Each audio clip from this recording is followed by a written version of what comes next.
Pô, bem-vindo ao programa de culinária que mais cresce no Brasil. Não, sacanagem, você não errou do canal não. Eu tô acelerando as coisas aqui porque eu tô atrasado com os vídeos e eu preciso fazer o pão pra amanhã de manhã os meninos comerem.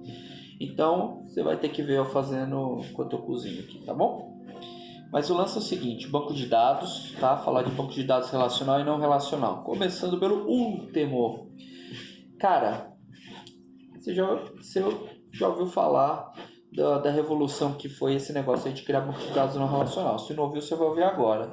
Mas você só tá usando aí o Instagram, Twitter, Facebook, essas merdas, do jeito que a gente usa hoje em dia, por causa disso. Senão você não ia conseguir, porque eles têm um nível de replicação de dados muito legal, trabalham com coisas, consegue trabalhar melhor com a memória e tem muita vantagem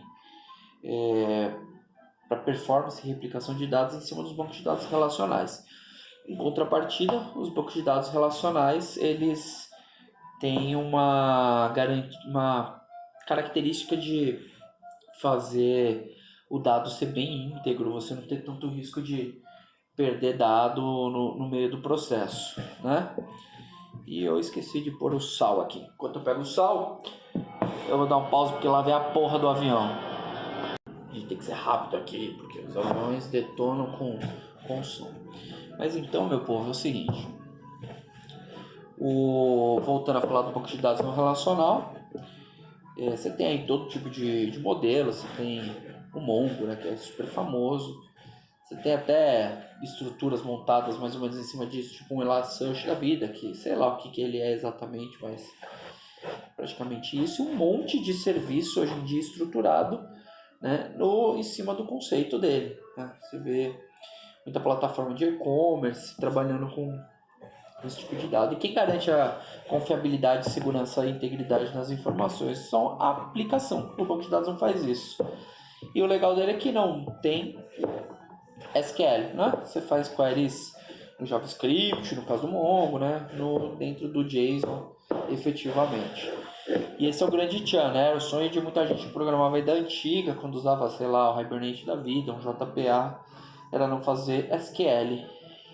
E ele não, a ideia é não usar SQL também, né? Então, acho que grosseiramente falando é isso.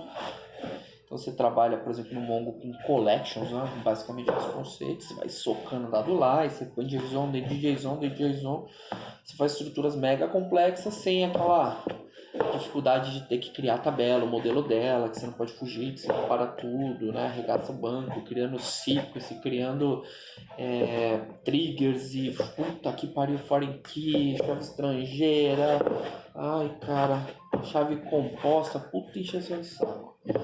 Mas tem o seu valor, né? Então vamos lá. Agora falar um pouquinho do relacional.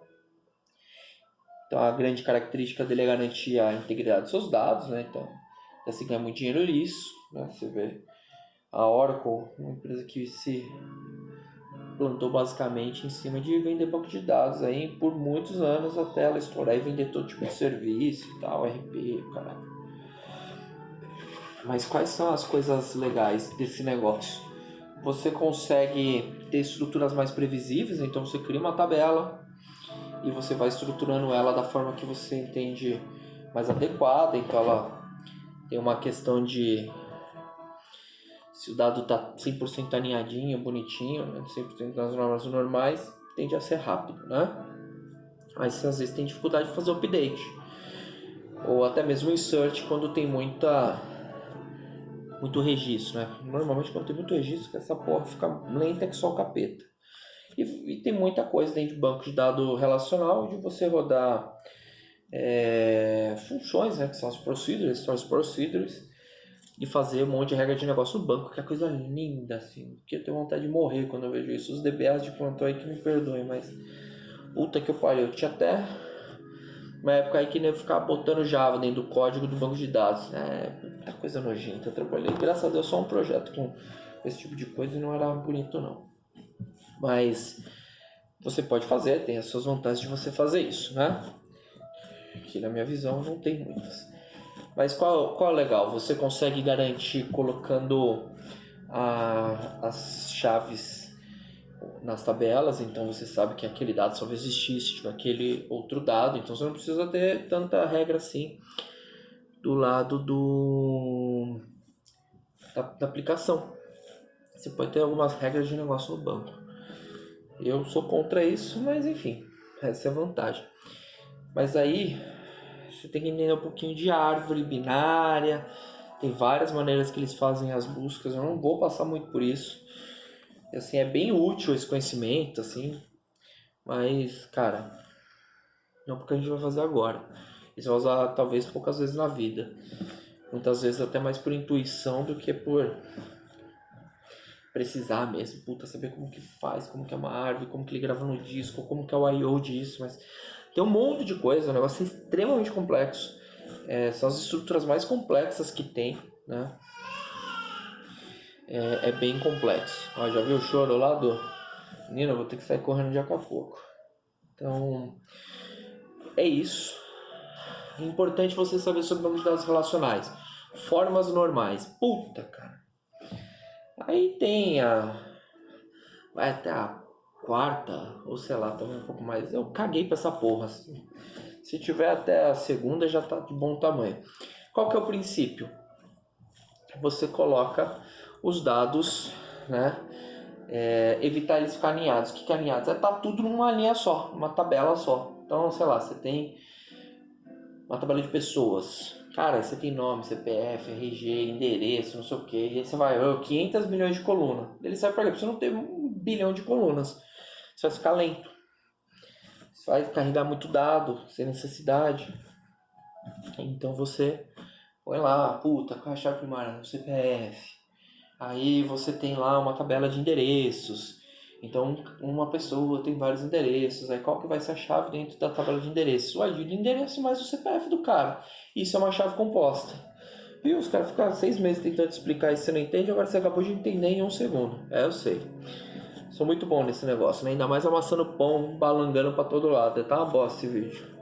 Mas desculpa aí, é o que dá pra fazer agora. E o que tem de interessante? Tem a sua linguagem própria em muitos bancos. Então você vê o Postgres tem particularidades diferentes do Oracle, diferentes do MySQL. Mas todos eles têm basicamente os mesmos princípios de funcionamento. Né? E tem chaves incrementais, tem um monte de coisinha assim. Né? Você trabalha com triggers, né? Então o que é uma trigger? Você inseriu algum dado, você atualizou algum dado, você deletou algum dado, ele vai lá e dispara alguma outra função. Você pode ter as procedures que eu falei, que espero que você nunca precise fazer isso. E você também consegue fazer as views. Pô, a view é bem legal. O que é a view? É uma query, que é como se fosse uma tabela virtual. É isso. Aí tem mais um monte de coisa interessante que, se você tiver vontade, dá uma procurada aí, você vai entender, vai ser bem legal. Mas vamos falar rapidamente sobre SQL. SQL é uma linguagem bem simples. Então você pensa só, é como se você estivesse falando com o banco.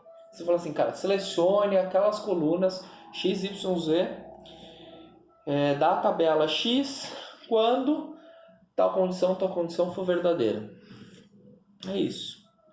Mas você fala em inglês, né? Então select, coluna 1, 2, 3, 4, from, nome da tabela, where, esse igual aquele, esse diferente daquele. E aí você tem os joins. Cara, join é legal. O que é um join? Você juntar duas tabelas. E como você faz isso? Você precisa saber alguma chave que ligue com ela. Ou as chaves primárias de uma da outra, chaves compostas, ou até mesmo valores equivalentes, né? Chaves eletivas, sei lá, tinha um nome disso, não lembro qual que é, mas normalmente são itens comparáveis, número com número, string com string.